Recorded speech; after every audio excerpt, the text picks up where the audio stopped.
Bonjour à tous, bienvenue dans cette nouvelle vidéo de Destination Soi-même. J'espère que vous vous sentez zen aujourd'hui. Dans la vidéo d'aujourd'hui, j'aimerais vous parler de la spontanéité des enfants et comment vous aussi vous pouvez refaire appel à cette spontanéité que vous avez en vous, qui est en vous, qui est dans votre instinct, afin de l'utiliser et d'être beaucoup plus serein dans votre vie, d'aller beaucoup plus facilement vers ce que vous voulez, vers les autres, sans trop vous poser de questions, sans trop vous prendre la tête en fait. Le but c'est que vous développiez une sorte d'aisance, une sorte de spontanéité et que vous vous reconnectiez à votre âme d'enfant, que vous vous reconnectiez à cette spontanéité d'enfant qu'on a tous encore en nous. On a tous encore cette spontanéité d'enfant. Donc c'est parti.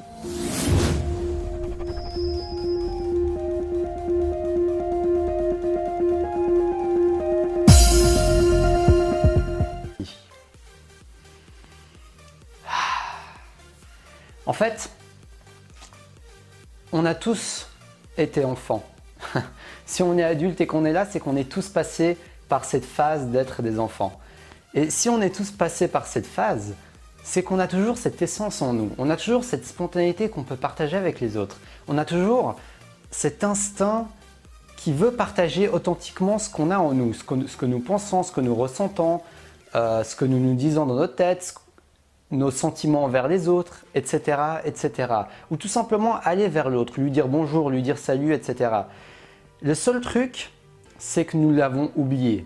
Nous l'avons oublié au fur et à mesure que nous grandissons, que nous rentrons dans une sorte de moule, dans un conditionnement social qui nous dit de faire ci, d'être comme ça, de faire ceci, de faire cela.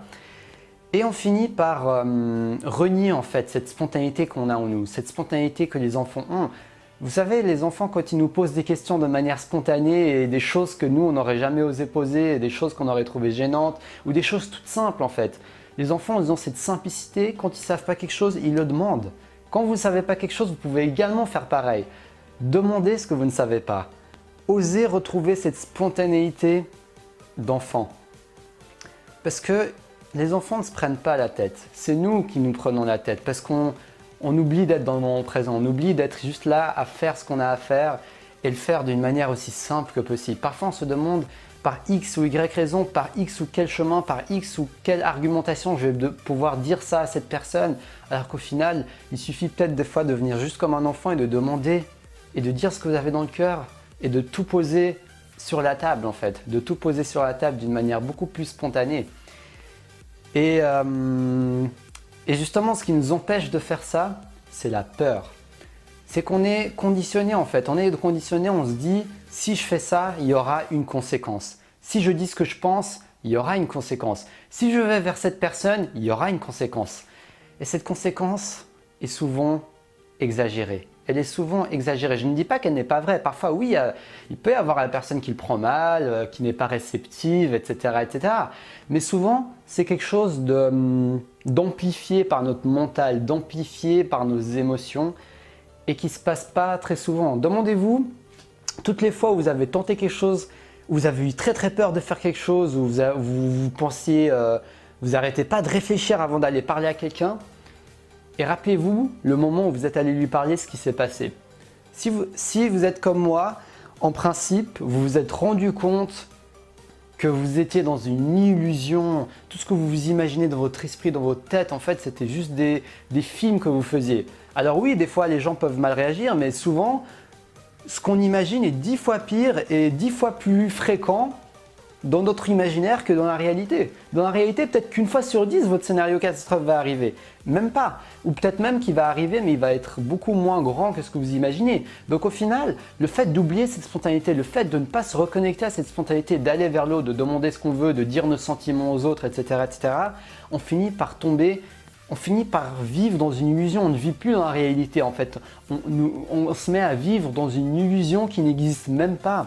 C'est pour ça que je trouve tellement important et inspirant de voir les enfants, que ce soit si vous avez des enfants ou vous voyez des enfants des autres ou bien vous voyez des enfants en train de jouer, prenez un peu le temps de les observer, regardez la manière dont ils vont l'un vers les autres de manière simple et spontanée, la manière dont ils posent des questions sans se prendre la tête, la manière dont ils disent ce qu'ils pensent sans se prendre la tête parce qu'ils n'ont pas encore ce filtre social qu'on a développé par la peur du jugement des autres, par la peur du ridicule.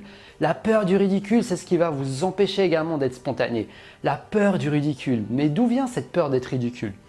La peur d'être ridicule, à nouveau, ça vient de cette projection. Ça vient de cette projection. C'est comme si on était des voyants. On se met dans la tête des autres. On se dit « Ah les autres vont penser ça de moi, les autres vont penser ci de moi, les autres vont penser ça de moi. » Mais franchement, est-ce que je suis voyant? Est-ce que vous êtes voyant?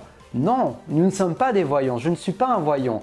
Et c'est pour ça que c'est important de toujours aller sur le terrain. C'est-à-dire, au lieu d'imaginer des scénarios, des immenses choses qui peuvent se passer, allez voir dans le terrain, allez demander à la personne, allez vérifier, soyez comme un scientifique, ne soyez pas comme un voyant, soyez comme un scientifique, allez voir dans le terrain comment ça se passe vraiment, comment ça se passe, comment la personne réagit, est-ce que c'est vrai ce que vous pensez? Ne prenez jamais vos illusions comme acquises, parce que vos illusions sont peut-être que des illusions. Et si vous les prenez comme acquises, comme des vérités, vous risquez de tomber de haut, vous risquez de vivre dans un monde parallèle, dans votre monde, dans votre réalité. Votre réalité, si c'est la peur, vous risquez d'être coincé dans une réalité qui est très renfermée, qui est très coincée, quoi. Vous ne pourrez pas aller à votre plus grand potentiel, demander ce que vous voulez dans la vie, aller vers les gens que vous avez envie d'aller dans la vie, aller vers votre conjoint, conjointe, même la rencontrer, aller spontanément vers vos enfants.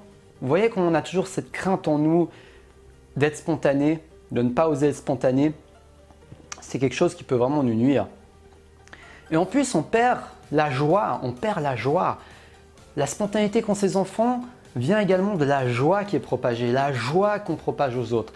Et à force de trop calculer nos mouvements, de trop calculer ce qu'on fait, de nous mettre des filtres, on finit par perdre cette joie. On finit par perdre cette joie d'être nous-mêmes, d'être unique, d'oser montrer qui on est. Et je vous avais fait une vidéo qui parlait de comment propager plus de joie autour de vous. Si ça vous intéresse, je vous mets le lien dans la description de la vidéo et qui va apparaître ici. Mais c'est également un point important en fait, le fait de propager la joie, la positivité va vous aider à vous reconnecter vers cette spontanéité qui est si importante. Cette spontanéité qui fait que vous êtes unique, qui fait que les gens vous accueillent avec plaisir. Pas tout le monde va vous accueillir, mais au moins, si vous avez cette spontanéité, cette authenticité d'aller vers les autres, d'être honnête, ça va être beaucoup plus facile pour vous d'aller de l'avant et d'évoluer dans votre but de vie, dans ce qui compte pour vous, dans vos relations. Parce que tout chemin dans votre but de vie et tout votre chemin dans votre vie, il y aura des relations avec les autres, il y aura des interactions avec les autres, il y aura des moments d'opportunité où vous aurez des possibilités de montrer votre spontanéité, vous aurez des possibilités de juste vous laisser aller en fait. Tout simplement de vous laisser aller comme un enfant. Donc demandez-vous quel est l'exemple que je peux prendre, que ce soit un de vos enfants, l'enfant de quelqu'un d'autre, pour me reconnecter plus à cette spontanéité qu'ont plus facilement les enfants. Voilà, c'est tout pour la vidéo d'aujourd'hui. J'espère qu'elle va vous inspirer pour vous reconnecter à cette essence, à cette spontanéité qu'on a tous en nous et qu'on finit par oublier avec la routine, avec le travail, avec le conditionnement social, avec la peur du jugement. C'est vraiment quelque chose de très important. Si vous avez aimé cette vidéo, partagez-la avec vos proches afin de les aider à se reconnecter à leur spontanéité et de les inspirer grâce à ma vidéo. Abonnez-vous à ma chaîne YouTube, je fais une vidéo du lundi au vendredi où je partage avec vous mes astuces inspirantes pour vous aider à atteindre vos buts de vie. Je vais vraiment vous parler de plus en plus de choses au fur et à mesure du temps, au fur et à mesure de mon propre développement personnel et au fur et à mesure de mon évolution et de vous accompagner pour vous aider à vivre vos rêves, à faire de vos rêves une réalité. Et j'ai également créé une formation qui s'appelle « Comment vaincre la peur de l'échec ». C'est 4 vidéos où je vous accompagne personnellement pour faire un premier pas vers vos rêves. Et si vous participez à cette formation, vous aurez le droit à 2 heures de coaching par tirage au sort. Si vous vous inscrivez, vous pourrez être tiré au sort parce que j'offre 2 heures de coaching par mois. Donc n'hésitez pas à souscrire à cette formation, je mettrai le lien dans la description. Et je vous dis un grand merci de me suivre, restez connectés à votre spontanéité et à la prochaine pour une prochaine vidéo. Restez passionnés.